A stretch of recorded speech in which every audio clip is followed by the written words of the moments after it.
Почетный житель таежного Сумона Балыкты Федор Сенди – большой дипломат. Спасибо родному Минтопэнерго за дизель-генератор. Начинает он свое обращение к главы Тувы Владиславу Хавалыгу. Есть свет и можем смотреть телевизор, но прошло 13 лет, движок отработал свой ресурс, а потребности в электроэнергии растут.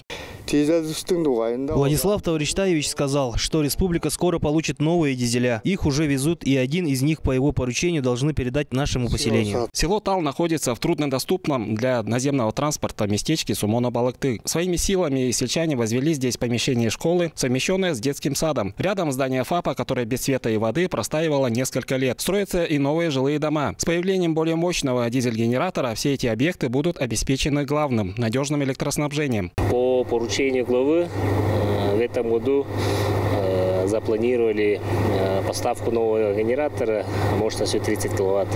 Это с учетом перспективы, так как там строится новая школа и вводится ФАП в эксплуатацию. И поэтому с учетом данной нагрузки перспективной запланирован новый дизель-генератор.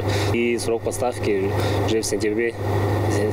Здесь только все зависит от дороги, потому что здесь, так как Сумон труднодоступный, здесь бывает сложности с транспортировкой.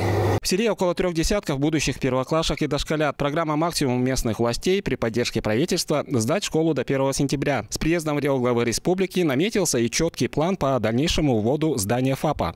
Здесь построен первый модульный ФАП в селе Балыкты. Там 28 семей находятся. Они иногда вовсе перестают быть доступными, я имею в виду для наземного транспорта. Поэтому в этом году, к счастью, удалось туда распределить фельдшера по программе «Земской доктор».